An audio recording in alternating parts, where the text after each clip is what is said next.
अब देखो यार, अगर तुम लोग एडब्ल्यू के हार्डकोर फैन हो तो ये वीडियो तुम्हारे लिए होने वाली है, क्योंकि गाइज एडब्ल्यू के ऑल इन के टिकट सेल को लेकर एडब्ल्यू ने काफी बड़े टिकट सोल्ड आउट कर दिए हैं। एडब्ल्यू में केनी ओमेगा के रिटर्न सिचुएशन को लेकर डब्ल्यूओएन की तरफ से काफी बड़ी अपडेट आ चुकी है। एडब्ल्यू के मल्टीपल रेसलर्स के लीव करने के बाद सीजे पेरी एडब्ल्यू को लीव कर चुकी है। जेनिफर फिबरमैन के बैक स्टेज पर प्रोड्यूसर रोल को लेकर बैक स्टेज से काफी बड़ी अपडेट आ रही है। तो गाइज वहीं मोटर सिटी मशीन गन किस कंपनी को ज्वाइन करेंगे, इसको लेकर लेटेस्ट अपडेट सामने आ चुकी है। तो गाइस चलिए बिना किसी देरी के शुरू करते हैं इस वीडियो को। और सबसे पहले बात करेंगे एडब्ल्यू के biggest pay per view AEW All In 2024 की। वेल गाइस ये बात तो हम सभी लोगों को मालूम है, एडब्ल्यू का अगला पेपर व्यू ऑल इन होने वाला है। और लास्ट ईयर एडब्ल्यू के ऑल इन के ऊपर एडब्ल्यू के 81,000 टिकट सोल्ड आउट करने के बाद अब इस साल के ऑल इन पेपर व्यू के ऊपर एडब्ल्यू के लेटेस्ट टिकट सेल नंबर सामने आ चुके हैं। गाइस यहां पर सोशल मीडिया के ऊपर जहां रेसल टिस्ट के हिसाब से एडब्ल्यू के ऑल इन पेपर व्यू के ऊपर एडब्ल्यू ने करीबन 41,000 टिकट सोल्ड आउट किए हैं। वहीं डब्ल्यूओएन ने उनके लेटेस्ट रिपोर्ट में यह कंफर्म कर दिया है कि रेसल टिस्ट के द्वारा जो नंबर पोस्ट किया जा रहा है वो नंबर एक्यूरेट नंबर ना होकर बल्कि लो नंबर है। और गाइस क्योंकि रेसल टिस्ट टिकट मास्टर के ऊपर वेम्बले स्टेडियम के सूट्स को काउंट नहीं कर सकता है, तो गाइस इसीलिए रेसल टिस्ट यहाँ पर जो नंबर पोस्ट कर रहा है वो नंबर यहाँ पर बिल्कुल सही गए। बट गाइस यहाँ पर सूट्स की अटेंडेंस मिलाकर एडब्ल्यू के ऑल इन पेपर व्यू के ऊपर एडब्ल्यू ने करीबन 45,000 से ज्यादा टिकट सोल्ड आउट कर दिए हैं। और यहाँ पर एडब्ल्यू के मैनेजमेंट ने खुद ये कंफर्म किया है कि इस साल का ऑल इन पेपर व्यू अब यहाँ पर फाइनली 45,000 टिकट को क्रॉस कर चुका है। और क्योंकि अब भी यहाँ पर एडब्ल्यू के ऑल इन पेपर व्यू को एडब्ल्यू को करीबन 1.5 महीने का टाइम बचा है, तो गाइस इसीलिए एडब्ल्यू कंपनी ये होप कर रही है कि इस साल के शो के ऊपर करीबन 60,000 से ज्यादा लोग स्टेडियम के अंदर होंगे। और गाइस यहाँ पर एडब्ल्यू के मैनेजमेंट का ये कहना है कि अभी तक एडब्ल्यू के ऑल इन शो को लेकर एडब्ल्यू कंपनी ने यूके में कोई भी मीडिया प्रमोशन नहीं किया है। बट गाइस बहुत ही जल्द एडब्ल्यू के काफी सारे रेसलर यूके में काफी सारी जगह पर उनका इंटरव्यू देने वाले गए। और गाइस आने वाले दिनों के अंदर एडब्ल्यू कंपनी यूके के अंदर ऑल इन को लेकर हैवी प्रमोशन करने वाले गए। और जैसे जैसे एडब्ल्यू के ये प्रमोशन होंगे ऑल इन के टिकट और भी ज्यादा रेज होने वाले गए। और गाइस यहाँ पर एडब्ल्यू कंपनी के 45,000 टिकट को सोल्ड आउट करने के बाद एडब्ल्यू कंपनी इस साल ऑल इन के ऊपर पॉसिबली 60,000 लोगों को लाने वाली गए। मतलब ये तो आने वाला टाइम बताएगा कि एडब्ल्यू कंपनी वेम्बले स्टेडियम के अंदर 15,000 और टिकट सोल्ड आउट कर पाती है या नहीं। बट गाइस चलिए फिलहाल आगे बढ़ते और बात करते हैं एडब्ल्यू के injured superstar the one and only Kenny Omega की। वेल गाइस ये बात तो हम सभी लोगों को मालूम है, केनी ओमेगा करंटली डायवर्कल्टीज इंजरी की वजह से एडब्ल्यू से बाहर चल रहे गए। और अब यहां पर ओमेगा के रिटर्न सिचुएशन को लेकर डब्ल्यूओएन की तरफ से काफी बड़ी रिपोर्ट आ रही है। यहां पर डब्ल्यूओएन का यह कहना है कि आज से करीबन 1.5 महीने पहले जब केनी ओमेगा ने एडब्ल्यू के शो पर रिटर्न किया था और ओमेगा ने उनके प्रोमो में यह बात बोली थी कि वो यहां पर रेसलिंग से रिटायर होने का सोच रहे गए, तो गाइस वो चीजें स्टोरी लाइन का हिस्सा ना होकर बल्कि पूरी तरह से रियलिटी थी। और एक टाइम के ऊपर सच में यहां पर केनी ओमेगा रेसलिंग को क्विट करने का प्लान कर रहे थे और वो यहां पर एडब्ल्यू में इन रिंग एक्शन को क्विट करके पॉसिबली बैक स्टेज पर प्रोड्यूसर का काम करने का सोच रहे थे।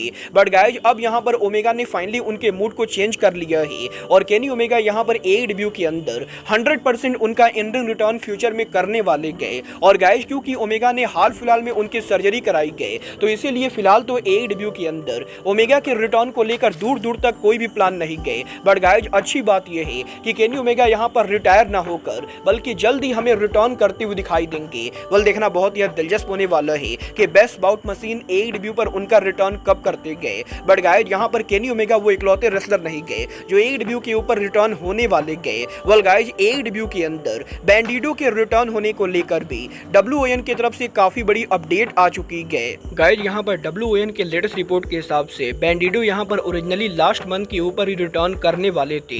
बट गाइस बैंडिडो के पहले इंजरी के सर्जरी कराने के बाद बैंडिडो की मेडिकल कंडीशन ठीक ना होने की वजह से बैंडिडो ने यहां पर उनकी सेकंड सर्जरी कराई। और गाइस अब यहां पर क्योंकि बैंडिडो डबल सर्जरी करा चुके गए, तो गाइस इसीलिए बैंडिडो की इंजरी पहले के मुकाबले लंबी जाने वाली गए। और गाइस यहां पर इस महीने के एंडिंग के ऊपर भी एक बार फिर से एडब्ल्यू के मेडिकल टीम के द्वारा बैंडिडो को यहां पर चेकअप किया जाएगा। और गाइस एंड ऑफ जुलाई के ऊपर अगर एडब्ल्यू के मेडिकल टीम बैंडिडो को रिटर्न के लिए क्लियर कर देती गए, तो बैंडिडो यहां पर एडब्ल्यू के ऊपर पॉसिबली ऑल इन से पहले उनका रिटर्न करेंगे। well, अब ये तो आने वाला टाइम बताएगा कि बैंडिडो AEW पर उनका रिटर्न कब करेंगे। बट गाइज चलिए फिलहाल आगे बढ़ते और बात करते हैं मोटर सिटी मशीन गन के फ्यूचर की। well, गाइज ये बात तो मैं आपको कल की वीडियो में ऑलरेडी बता चुका हूँ कि मोटर सिटी मशीन गन के WWE और AEW में इंटरेस्ट होने के बाद भी अभी तक मोटर सिटी मशीन गन ने WWE या AEW में से किसी के साथ भी ऑफिशियल कॉन्ट्रैक्ट साइन नहीं किया है और वो यहाँ पर अब भी AEW और WWE के बाहर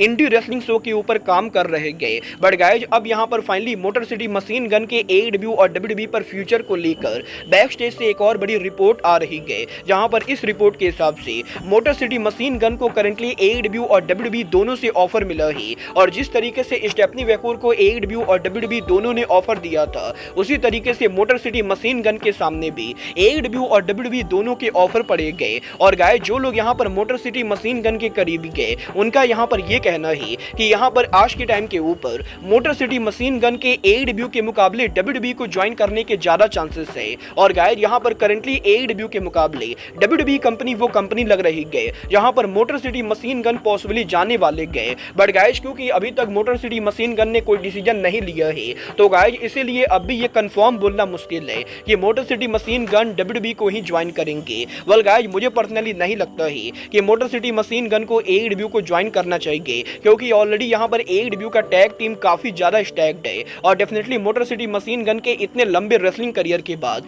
उन्हें यहाँ पर WWE के अंदर एक बार ट्राई जरूर करना चाहिए। वेल आपको क्या लगता है मोटर सिटी मशीन गन को WWE और AEW में किसको ज्वाइन करना चाहिए? आप लोग मुझे कमेंट करके बताएंगे। बट गाइस चलिए फिलहाल आगे बढ़ते और बात करते हैं AEW के न्यू प्रोड्यूसर जेनिफर पीपरमैन की। वेल गाइस ये बात तो हम सभी लोगों को मालूम है AEW कंपनी में मर्सिडीज मोन के डेब्यू के कुछ ही दिनों के बाद AEW कंपनी ने WWE की long term producer and writer Jennifer Pepperman को साइन किया था और ओरिजिनली यहाँ पर AEW के अंदर जब जेनिफर पीपरमैन को लाया गया था तो ये यहाँ पर मर्सिडीज मोन के डिमांड के ऊपर लाया गया था क्योंकि मोन यहाँ पर जेनिफर पीपरमैन की काफी करीबी दोस्त है और WWE के अंदर भी मर्सिडीज मोन की स्टोरी लाइन के अंदर जेनिफर पीपरमैन की काफी बड़ी इन्वॉल्वमेंट होती थी और इसीलिए AEW कंपनी ने मर्सिडीज मोन के बाद जेनिफर पीपरमैन को भी साइन किया है। और अब यहाँ पर इस चीज को लेकर अपडेट आ रही है कि जब से मर्सिडीज मोन ने AEW पर डेब्यू किया है तब से यहाँ पर AEW के अंदर मर्सिडीज मोन ने अभी तक उनके जितने भी प्रोमो या सेगमेंट किए हैं वो सभी चीजें यहाँ पर जेनिफर पीपरमैन के द्वारा करवाई जा रही है।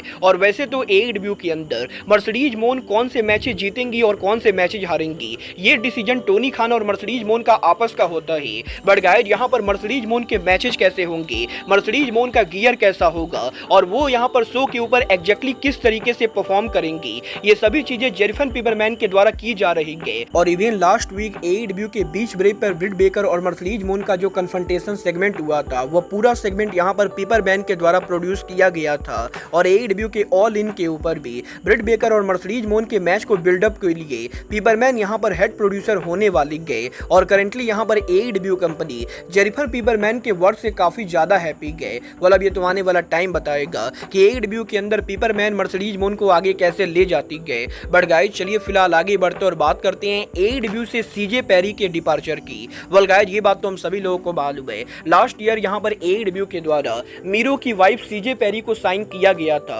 और गाइस CJ पेरी वैसे तो ओरिजिनली आंद्रादे के साथ काम कर रही थी बट गाइस यही आंद्रादे के AEW में लास्ट मैच के अंदर CJ पेरी के यहाँ पर आंद्रादे पर टर्न करने के बाद लोगों को जहाँ ये लगा था कि वो यहाँ पर अब AEW के अंदर उनके रियल हस्बैंड मीरो के साथ ऑन स्क्रीन पर काम करेंगी, वहीं कुछ ही दिनों के बाद CJ पेरी ने ये कंफर्म किया कि मीरो और उनके बीच डिवोर्स हो चुका है। और इन दोनों के डिवोर्स के न्यूज के सामने आने के बाद ही काफी सारे लोगों को ये लगा था कि पॉसिबली अब AEW के अंदर CJ पेरी काम नहीं करेंगे। वेल अब यहाँ पर ये खुद CJ पेरी ने कंफर्म कर दिया है कि वो यहाँ पर AEW कंपनी को लीव कर चुके गए और गाइस यहाँ पर 1 साल से भी कम टाइम के अंदर CJ पेरी अब यहाँ पर AEW कंपनी से उनका डिपार्चर ले चुकी गए। और यही CJ पेरी के ये कंफर्म करने के बाद पेरी ने ये भी कंफर्म कर दिया है कि अगर यहाँ पर कोई भी दूसरी रेसलिंग कंपनी CJ पेरी को अपने ब्रांड पर लाना चाहती गए तो वो यहाँ पर किसी भी कंपनी को ज्वाइन करने के लिए पूरी तरह से ओपन थे। वेल CJ पेरी के इस अनाउंसमेंट के बाद काफी सारे लोग इस चीज को लेकर कंफ्यूज है कि क्या यहाँ पर AEW के अंदर CJ पेरी का कॉन्ट्रैक्ट एक्सपायर हुआ है या AEW के द्वारा CJ पेरी को रिलीज किया गया है। वेल गाइस मैं आपको ये क्लियर करना चाहूंगा कि AEW के अंदर CJ पेरी को कंपनी से रिलीज किया गया है। और गाइस ये बात तो आप सभी लोगों को याद होगी, मैंने आज से करीबन 3 से 4 महीने पहले आपको ये बताया था कि एडब्ल्यू ने अप्रैल महीने के अंदर करीबन 10 से भी ज्यादा रेसलर्स को कंपनी से बाहर किया था, जिसके अंदर आरवे सुपरस्टार बॉयज एंथोनी हेनरी सहित एडब्ल्यू के लीड अनाउंसर डासा भी शामिल थी। और गाइज अब यहां पर इस चीज को लेकर खुलासा हो रहा है कि अप्रैल में जब एडब्ल्यू कंपनी के द्वारा 10 से भी ज्यादा रेसलर्स को कंपनी से बाहर किया गया था, तो उस लिस्ट के अंदर एडब्ल्यू के अंदर सीजे पेरी का नाम भी शामिल था। और सीजे पेरी अप्रैल से ही एडब्ल्यू कंपनी के साथ काम नहीं कर रही गए। बट गाइज ना तो सीजे पेरी के द्वारा और ना ही एडब्ल्यू के द्वारा इस चीज को लेकर कोई भी न्यूज लीक की गई कि वो एडब्ल्यू से बाहर है। और अब यहां पर जब सीजे पेरी ने खुद ये बता दिया है कि वो एडब्ल्यू से बाहर है, तो गाइज फाइटफुल ने भी कंफर्म कर दिया है कि ओरिजिनली एडब्ल्यू कंपनी ने अप्रैल के अंदर ही सीजे पेरी को कंपनी से बाहर कर दिया था। और गाइज यहां पर एडब्ल्यू के अंदर डेफिनेटली यहां पर मीरो और सीजे पेरी के रियल लाइफ में डिवोर्स के बाद ही सीजे पेरी के लिए एडब्ल्यू के अंदर कोई खास काम नहीं था। और एडब्ल्यू कंपनी क्योंकि सीजे पेरी को यूज नहीं कर रही थी, तो इसीलिए एडब्ल्यू के मैनेजमेंट ने यह डिसीजन लिया कि सीजे पेरी को कंपनी से बाहर किया जाए। वेल देखना बहुत ही दिलचस्प होने वाला है कि डब्ल्यूडब्ल्यूई का रॉ अब जल्दी जब पीजी नेटवर्क से हटकर स्ट्रीमिंग नेटवर्क पर जाने वाला है, तो क्या यहां पर सीजे पेरी किसी रोमांटिक एंगल के लिए डब्ल्यूडब्ल्यूई के ऊपर रिटर्न करती हैं या नहीं। वेल गाइज आप लोग सीजे पेरी को किस कंपनी पर देखना चाहते हो, आप लोग मुझे कमेंट करके बताइए। बट गाइज अब आज के इस वीडियो में बस इतना ही। मैं मिलता हूं आपसे अपने अगले वीडियो में। बट गाइज तब तक के लिए good bye, good night and bang.